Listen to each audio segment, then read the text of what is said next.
I believe that if we are honest with ourselves, that the most fascinating problem in the world is, who am I? What do you mean? What do you feel when you say the word I? I, myself. I don't think there can be any more fascinating preoccupation than that, because it's so mysterious, it's so elusive. Because what you are in your inmost being escapes your examination in rather the same way that you can't look directly into your own eyes without using a mirror, you can't bite your own teeth, and you can't touch the tip of this finger with the tip of this finger. And that's why there's always an element of profound mystery in the problem of who we are. This problem has fascinated me for many years, and I've made many inquiries, and there is a certain consensus about this, a certain agreement, especially among people who live in Western civilization.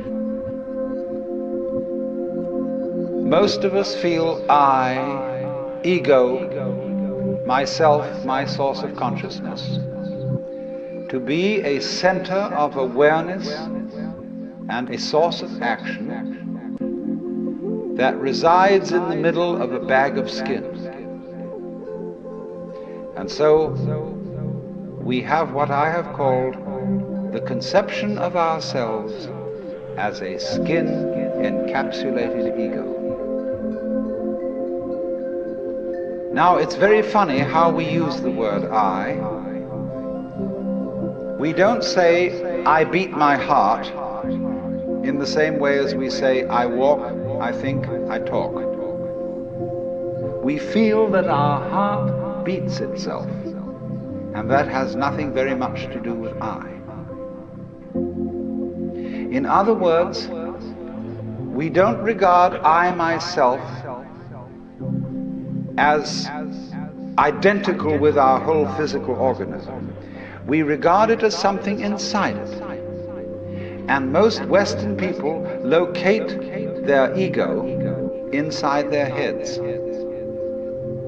You are somewhere between your eyes and between your ears, and the rest of you dangles from that point of reference. It is not so in other cultures.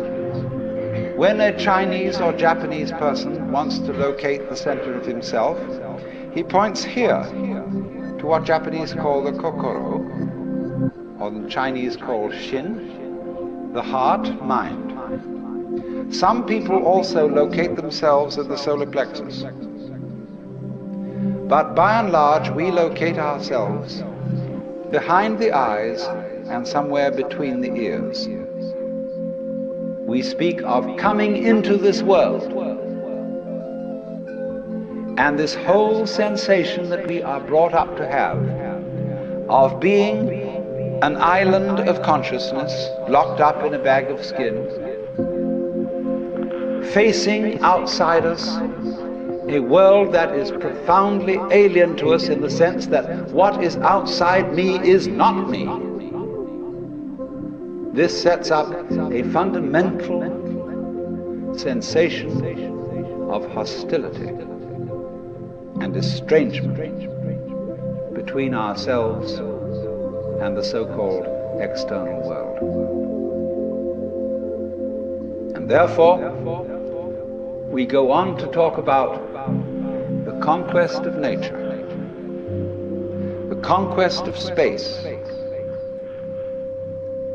and view ourselves in a kind of battle array towards the world outside us.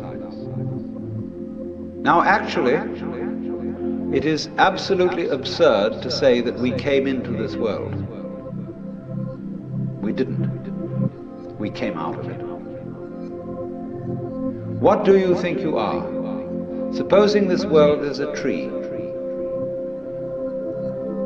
Are you leaves on its branches, or are you a bunch of birds that settled on a dead old tree from somewhere else?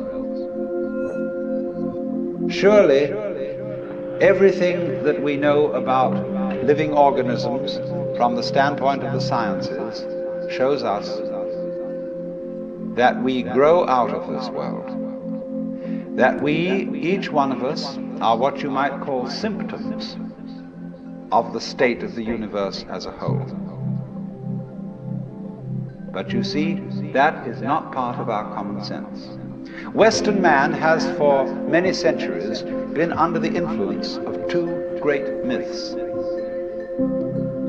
When I use the word myth, to me the word myth signifies a great idea in terms of which man tries to make sense of the world. It may be an idea, it may be an image. Now, the two images which have most profoundly influenced Western man are, number one, the image of the world as an artifact, like a carpenter's table or a jar made by a potter. Indeed, in the book of Genesis, there comes the idea that man was originally a clay figurine made out of the earth by the Lord God, who then breathed into this clay figurine and gave it life. And the whole of Western thought is profoundly influenced through and through and through by the idea that all things, all events, all people, all mountains, all stars, all flowers, all grasshoppers, all worms, everything are artifacts, and they have been made. And it is therefore natural for a Western child to say to its mother, "How was I made?" That would be quite an unnatural question for a Chinese child, because the Chinese do not think of nature as something made. They look upon it as something that grows, and the two processes are quite different. When you make something, you put it together, you assemble parts, or you carve an image out of wood or stone, working from the outside to the inside. But when you watch something grow, it works in an entirely different way. It doesn't assemble parts. It expands from within and gradually complicates itself, expanding outwards, like a bud blossoming, like a seed turning into a plant. But behind our whole thought in the West is the idea that the world is an artifact, that it is put together by a celestial architect, carpenter, and artist, who therefore knows how it was done. Because as we have in popular theology understood the Lord God, He is the mastermind who knows everything. And if you ask the Lord God exactly how high is Mount Whitney to the nearest millimeter, He would know exactly like that and would tell you. Any question, the Cosmic Encyclopedia Britannica.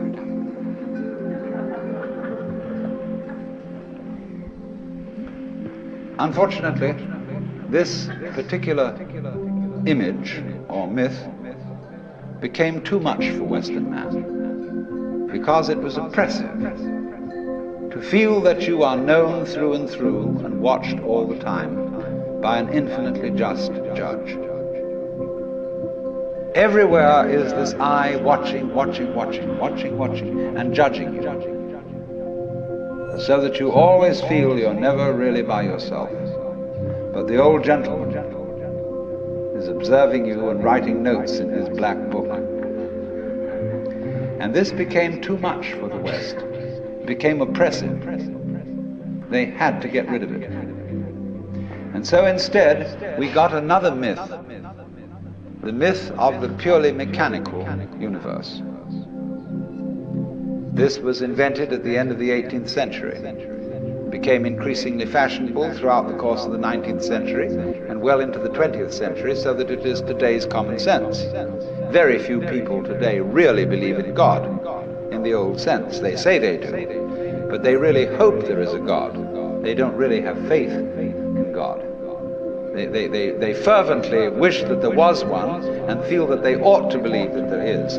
But the idea of the universe being ruled by that marvelous old gentleman is no longer plausible.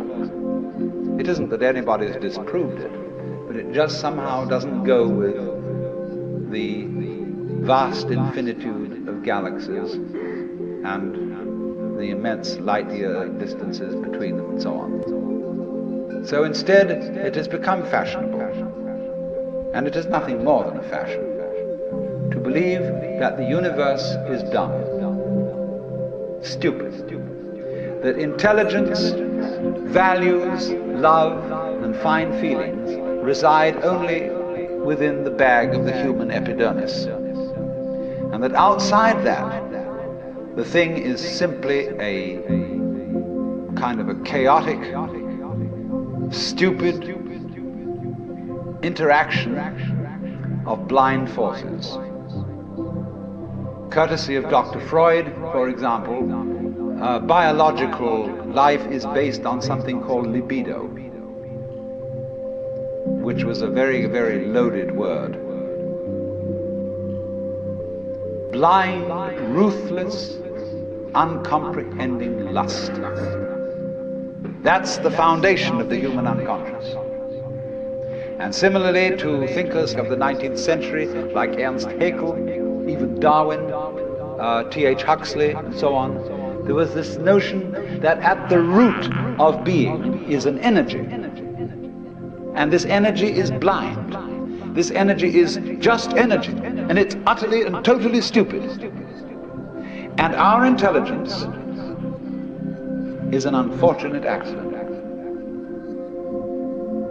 By some weird freak of evolution, we came to be these feeling and rational beings, more or less rational.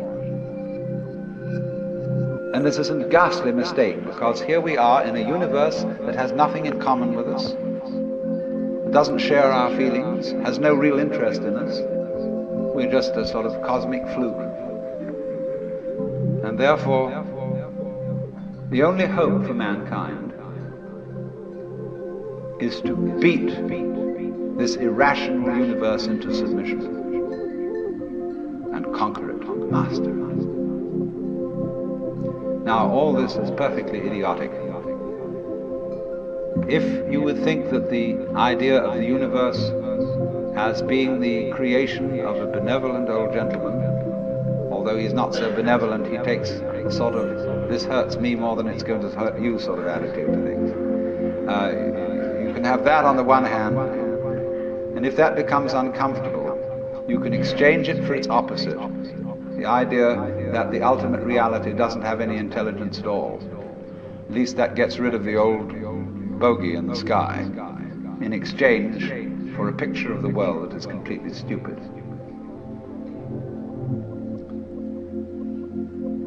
Now, these ideas don't make any sense, especially the last one, because you cannot get an intelligent organism, such as a human being, out of an unintelligent universe. The saying in the New Testament that figs do not grow on thistles nor grapes on thorns applies equally to the world. You do not find an intelligent organism living in an unintelligent environment. Look, here is a tree in the garden, and every summer it produces apples, and we call it an apple tree because the tree apples. That's what it does. All right? Now here is a solar system inside a galaxy. And one of the peculiarities of this solar system is that at least on the planet Earth, the thing peoples. In just the same way that an apple tree apples. Now maybe 2 million years ago, somebody came from another galaxy in a flying saucer and had a look at this solar system, and they looked it over and shrugged their shoulders and said, just a bunch of rocks. And they went away. Later on, maybe 2 million years later, they came around and they looked at it again. And they said, excuse me, we thought it was a bunch of rocks, but it's peopling. And it's alive, after all, it has done something intelligent. Because you see, we grow out of this world in exactly the same way that the apples grow on the apple tree. If evolution means anything, it means that. But you see, we curiously twist it. We say, well, first of all, in the beginning, there was nothing but gas and rock. And then intelligence happened to arise in it, you know, like a sort of fungus or slime on the top of the whole thing. But we're thinking in a way, you see, that disconnects the intelligence from the rocks. Where there are rocks, watch out. Watch out, because the rocks are going eventually to come alive. And they're going to have people crawling over them. It's only a matter of time. Just in the same way as the seed, the acorn, is eventually going to turn into the oak, because it has the potentiality of that within it. Rocks are not dead. You see, it depends on what kind of attitude you want to take to the world. If you want to put the world down, you say, oh well, fundamentally it's only just a lot of geology. It's a stupidity. And it so happens that a kind of a freak comes up in it which we call consciousness.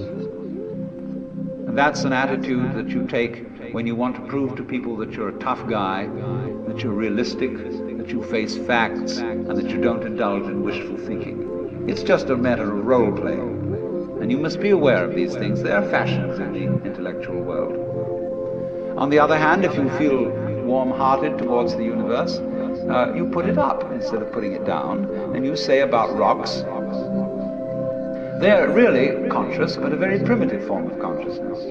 Because after all, when I take even this crystal here, which is glass, and go,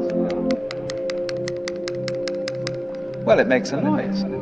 And that response, that resonance, is an extremely primitive form of consciousness. Our consciousness is much more subtle than that. But when you hit a bell and it rings, you touch a crystal and it responds, inside itself, it has a very, very simple reaction. It goes jangle inside, whereas we go jangle with all sorts of colors and lights and intelligence, ideas and thoughts. It's more complicated. But both are equally conscious, but conscious in different degrees. That's a perfectly acceptable idea. See, all I'm saying is that minerals are a rudimentary form of consciousness, whereas the other people are saying that consciousness is a complicated form of minerals. What they want to do is to say everything is kind of blah, whereas what I want to say is hooray, you know, life is a good show. Now then, as we study man or any other living organism and try and describe him accurately and scientifically, we find that our normal sensation of ourselves as isolated egos inside a bag of skin is a hallucination. It really is. It's absolutely nutty. Because when you describe human behavior,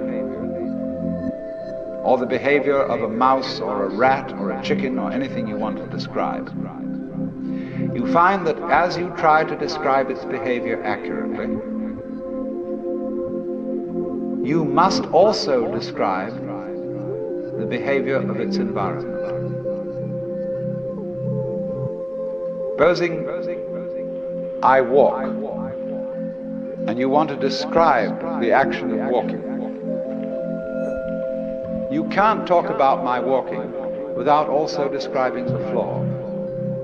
Because if you don't describe the floor and the space in which I am moving, all you will be describing is somebody swinging his legs in empty space. You know, you couldn't see me unless you could also see my background, what stands behind me. See, if I myself, if the boundaries of my skin were coterminous with your whole field of vision, you wouldn't see me at all. You would see my bright red vest instead. That's why I put it on this evening, to demonstrate this point. And that would be the thing that filled your field of vision, that was the thing standing there. You wouldn't see me, because in order to see me, you have to see not only what is inside the boundary of my skin, but you have to see what is outside it too. Now that's terribly important. Really, the fundamental, ultimate mystery, the only thing you need to know to understand the deepest metaphysical secrets is this: that for every outside there is an inside, and for every inside there is an outside. And although they are different, they go together. There is, in other words, a secret conspiracy between all insides and all outsides. And the conspiracy is this: to look as different as possible, and yet underneath to be identical. Because you don't find one without the other. Like Tweedledum and Tweedledee agreed to have a battle. Note that, agreed. So there is a secret. What is esoteric, what is profound, and what is deep is what we will call the implicit. What is obvious and on the open is what we will call the explicit.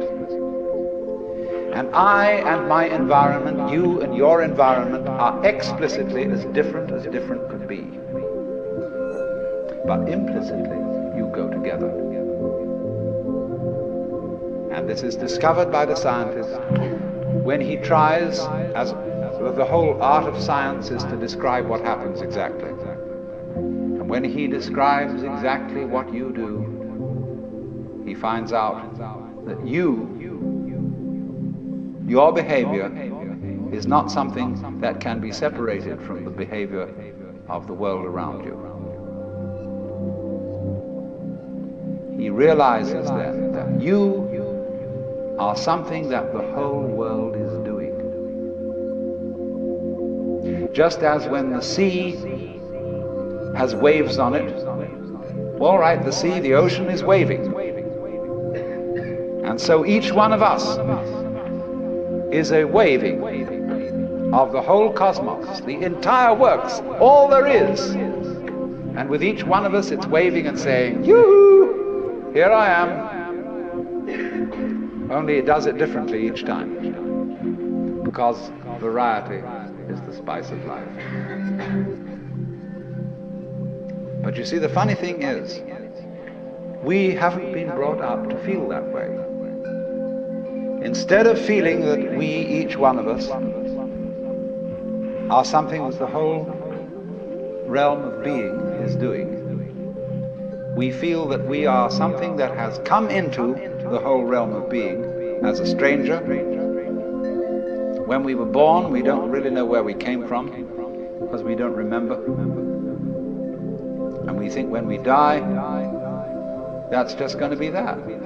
Some people console themselves with the idea that they're going to heaven, or that they're going to be reincarnated, or they're going to Summerland or something, you know. People don't really believe that. For most people it's plausible. The real thing that haunts them is that when they die, they're going to sleep and never going to wake up. They're going to be locked up in the safe deposit box of darkness forever.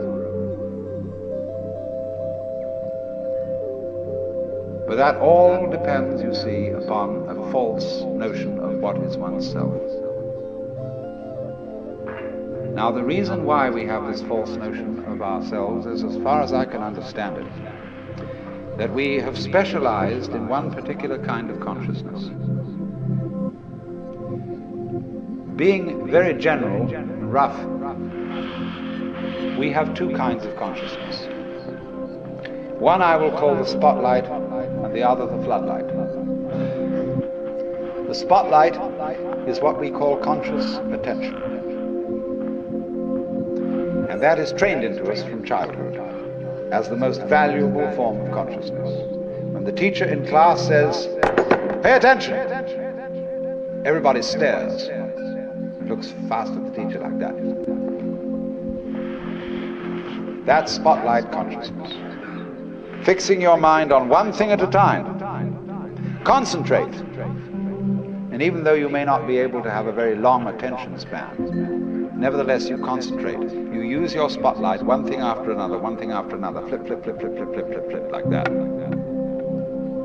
But we also have another kind of consciousness, which I'll call the floodlight. For example, you can drive your car for several miles with a friend sitting next to you, and your spotlight consciousness will be completely absorbed in talking to your friend. Nevertheless, your floodlight consciousness will manage the driving of the car, will notice all the stoplights, the other idiots on the road, and so on, and you'll get there safely, without even thinking about it. But our culture has taught us to specialize in spotlight consciousness and to identify ourselves with that form of consciousness alone. I am my spotlight consciousness. My conscious attention, that is my ego, that is me. And very largely we ignore the floodlight. Now the floodlight consciousness is working all the time. Every nerve end that we have is its instrument. You know, you can go out to luncheon or something and you sit next to Mrs. So-and-so, and you go home and your wife says to you, "Was Mrs. So-and-so there?" "Yes, I sat next to her." "Well, what was she wearing?" "Well, I haven't the faintest idea." You saw, but you didn't notice.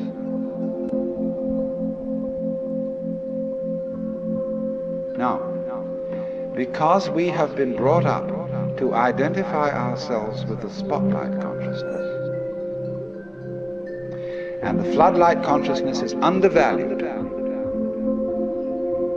we have this sensation of ourselves as being just the spotlight, just the ego that looks and attends to this and that and the other.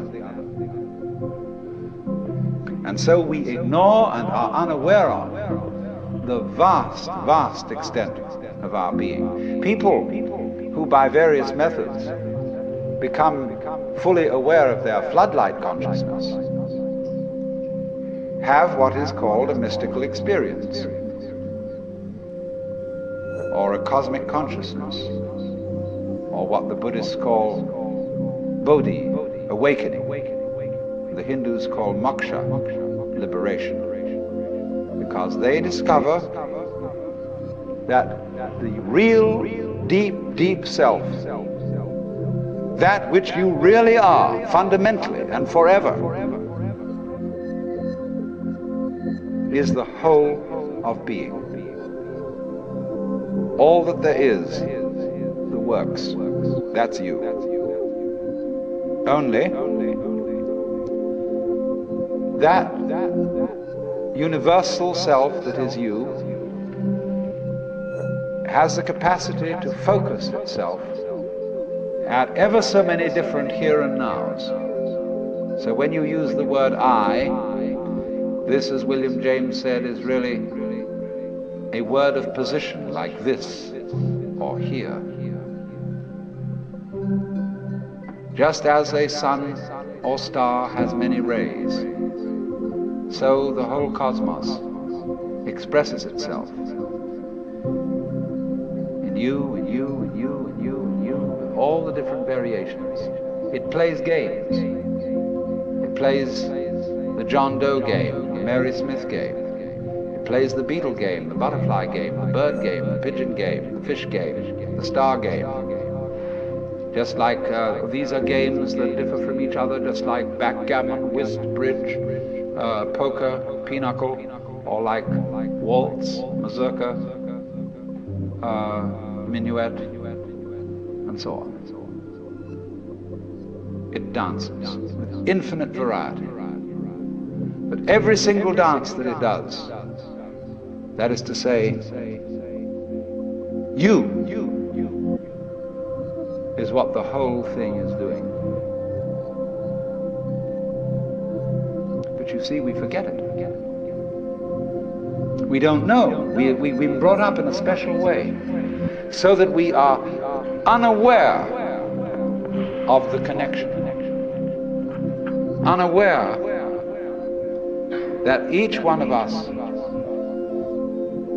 is the works, playing it this way for a while. And so we have been taught to dread death, as if that were the end of the show. It won't happen anymore. And therefore to be afraid of all the things that might bring about death, pain, sickness, suffering. And if you don't know, see, if you're not really vividly aware of the fact that you are basically the works, you have no real joy in life. You're just a bundle of anxiety mixed up with guilt. Because you see, when we bring children into the world, we play awful games with them. Instead of saying, how do you do? Welcome to the human race. Now, my dear, we are playing some very complicated games. And these are the rules of the game we're playing. I want you to understand them, and then you learn them, and then when you get a little bit older, you may be able to think up some better rules. Instead of being quite direct with our children, instead we say, so here you are. It was a nasty baby anyhow. You're here on probation, you understand that? And maybe when you grow up a bit, you'll be acceptable. But until then, you should be seen and not heard. You're a mess. And you've got to be educated and schooled and whipped until you're human. So that these attitudes which are inculcated into us in infancy go on into old age. The way you start out is liable to be the way you finish. So people going around fundamentally feeling that they don't belong. Because their parents said to them in the first place, look, you don't really belong here. You're here on sufferance. You're on probation. You're not a human being yet. And people feel this right on into old age. And so they figure that the universe is presided over by this awful kind of God the Father parent, who, yes, has our best interest at heart, is loving, but who spares the rod, spoils the child. Whom the Lord loveth, he chasteneth. So everybody's sort of, when's it going to hit next? So don't feel that they belong. So we get this ghastly, what I call Christian ego. It's a little bit Jewish too.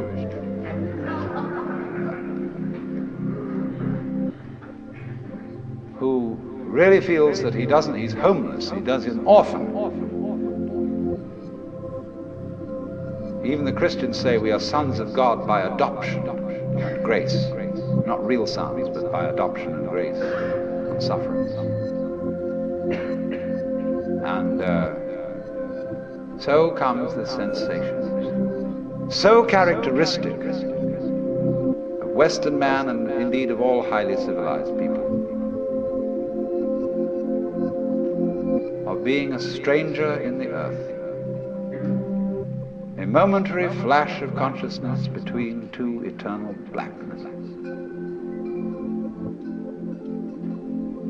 And therefore, in constant contentiousness with everything around you, not only with other people, but with the earth, with the waters, and the symbol of it all in our culture is the bulldozer.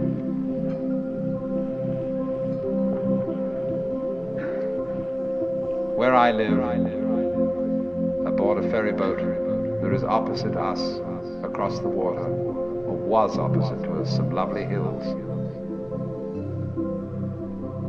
They are going to put houses there. But they are going to try and put the sort of houses you would find in a suburban tract lot, on a hill of all things. Because a good architect can make a house fit the hill. He doesn't have to destroy the hill to put a house on it. And if you want to live on a hill, obviously you want to live on a hill. And you don't want to destroy the hill by virtue of living on it. But that's what they do, especially in California. Because Texas is kind of flat, and they don't have to do that kind of thing. But in California, where we've got lots of hills, they always scrape the tops off them until they're perfectly flat. And then they put houses on, and then they scrape them off in terraces all the way down. They upset the ecology of the hill, and eventually all the houses fall down. And so what? But by that time the payments have been made. But that's because the builder doesn't feel that the external world is his own body. It is. The external world is your own body extended. So he, instead of going up to the hill and saying, "Good afternoon, I very much want to live here, and I would like to know what kind of house you would like to have built on me." An intelligent architect always does that. Instead of that, he has a prejudice about what kind of a house is a house. And he has to make the hill submit to this prejudice. So he has to ruin the hill and get rid of it, pretty much, and then put the house on it. He's absolutely out of his mind. And he's out of his mind because he doesn't realize that the external world is his body. When he realizes that, he'll get his mind back.